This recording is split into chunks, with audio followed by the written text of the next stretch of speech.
right, good evening and welcome.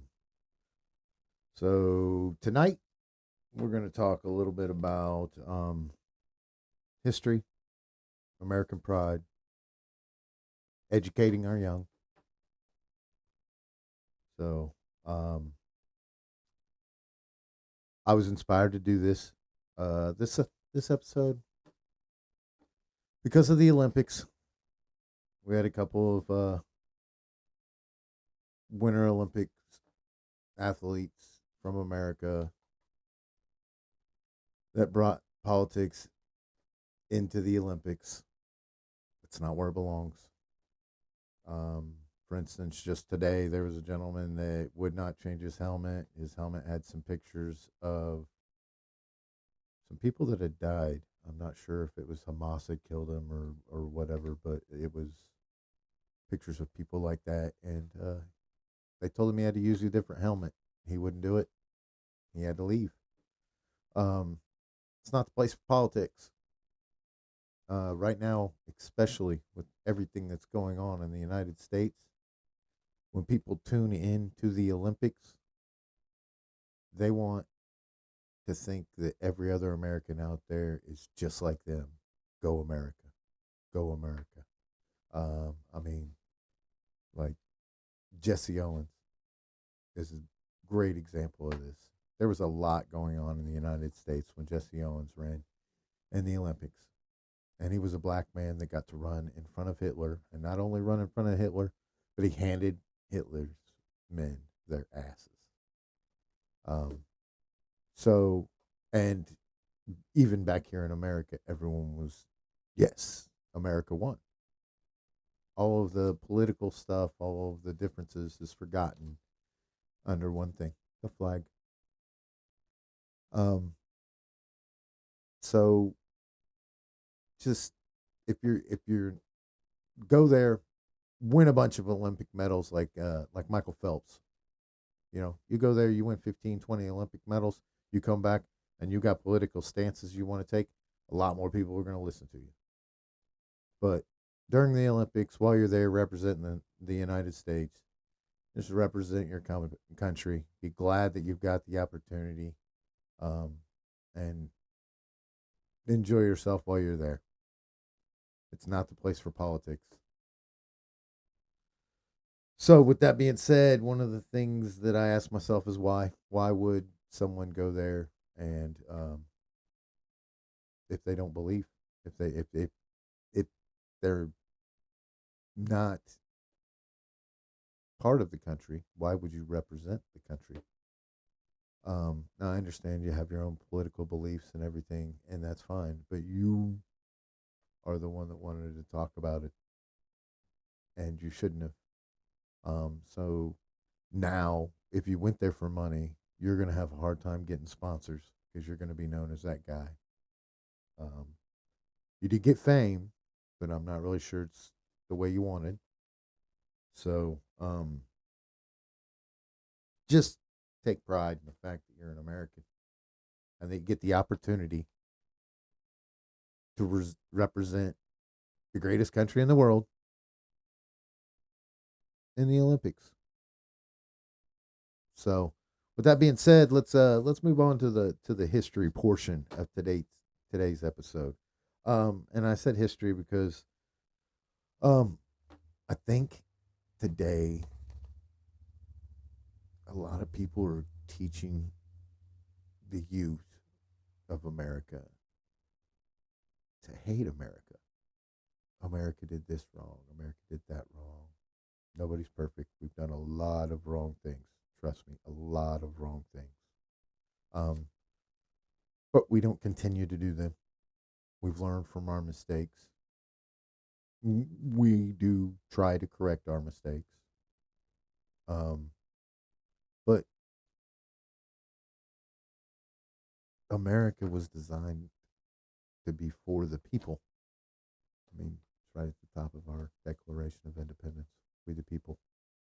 Um, our forefathers designed it to where if we didn't like it, we could change it. Now, you have to be an adult about it. First of all, you are not the only person in the country so it can't be all of what you want. Um, and also, I mean, it takes a lot of effort. A lot of times, it's not just voting when the votes come up; it's writing senators, um, setting appointments, and talking to your senator when you know that they're in town. I mean, it takes some work, but anything that's worthwhile takes work. So, um, the point of what I'm getting at is instead of teaching hate of any kind to children, which I feel like is completely wrong. Hate is a waste of time. Um, why not teach them the finer points of our government so that they know how to change it? There's plenty of ways to change it. Now, I know with what's going on in Minnesota, protesting is frowned upon, but just that kind of protesting. I mean, when you protest, yeah, you want to be somewhat annoying. You want to draw attention to yourself. I want to take back the annoying part. You want to draw attention to your cause. That's that's the point of the protest. Is to draw attention to your cause. Um, it's not to impede law officers. It's not. I mean, you can't do that. It's not legal. It's not peaceful protest. Um, but protesting is definitely a great way. I mean, you do a good protest, I catch it on the news. Heck, if it's good enough with today's, I mean, clickbait. But it's got to be peaceful. I mean, you can't go out there yelling and screaming and rape whistling when you see someone you think is ICE. Um, so instead of teaching them hate, why don't we teach them how to change our government? Why don't we teach them how great our country is and that it's worth changing? Um, there are some great points in our history that exemplify the American spirit. Um, I mean, you've got the Revolutionary War. I mean, the fact that we were a bunch of farmers, trappers, colonists. We were nobodies, um, and we beat we fought for our freedom against the largest country in the world. At the time, they were the superpower, and 13 little colonies, because of American spirit, walked away with their freedom, and not to mention a pretty good ally. It took us a few years, but a pretty good ally. Um, and that's the kind of that's the kind of American spirit that I'm talking about. Another thing that comes to mind is the Alamo. I am lucky enough to live in the wonderful state of Texas, and you've got it. If you want to talk about well, I mean, they do have a flag here, um, the come and take it flag, and that pretty much is the attitude that the men in the Alamo had. They were given the opportunity to surrender to Santa Anna, and basically they said, "Come and take it," and they fought till they died. Um, Heroically, bravely, fought till they died. Um, a little bit about Texas history, but that was that in Gilead, which was a battle. I'm definitely not a historian, and especially not a Texas historian, but I think Gilead was the battle right before the Alamo or right after the Alamo. But both of those two combined were motivation enough for the Texans to hold off Santa Anna until um, Sam Houston could get it ratified as a state, and then he could bring the American Army, the U.S. Army, in and help out. So The Alamo is definitely um, the American spirit. I mean, willing to die for it. Um, World War II. During World War II, we had Pearl Harbor. Bad mistake. We weren't in on it. We didn't want to have anything to do about it. We didn't want anything. That was a European war, and we were more than happy with letting the Europeans deal with it. Um, and then the Japanese, not sure why, they decided, well, we're just going to go on over there and bomb them. Surprise attack. So they sucker punched us.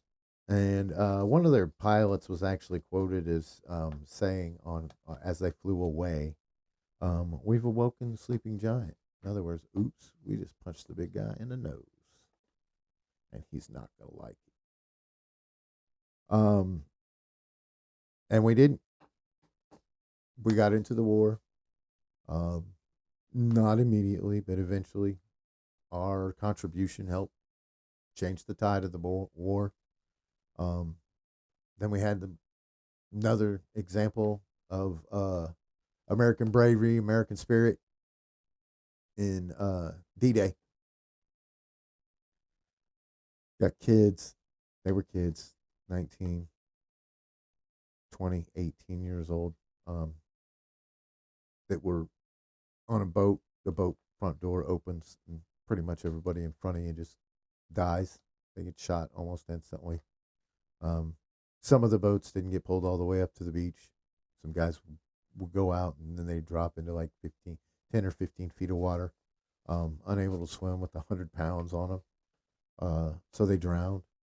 Um, and yet, the people that did make it to the beach after seeing that, after being shot at, and seeing the things that they were put through to that point, for them to find the courage to go ahead and take the beach, um, I think that's got to be American spirit. Now I know America wasn't the only people there, but I doubt that I'm going to be broadcasting those countries. So, um, we changed the tide of the war with our spirit, with our attitude. Now it is an attitude, and there are countries out there that think we're cocky. Um, but I mean, don't we have the right to be? Uh, we are one of the greatest countries in the world, if not the greatest country in the world. I mean, in almost any way you can look at a country, our freedoms, our ability to change our well-being, the amount of people that make money, large amounts of money. I'm sure that a lot of millionaires live here. Um, so teaching our youth to hate our country, I just think it's the wrong way to go about it. I think we should probably teach them about the American spirit. I mean, and then teach them to turn around and use the American spirit. If they don't agree what's going on with what is going on in this country, um, I promise you, if you look it up, you will see that I'm right. It can be changed by us. It's designed that way. Now, it does take a movement. You have to get people to back you. You can't just be you. It can't be just, I want to stand a, um, make that law.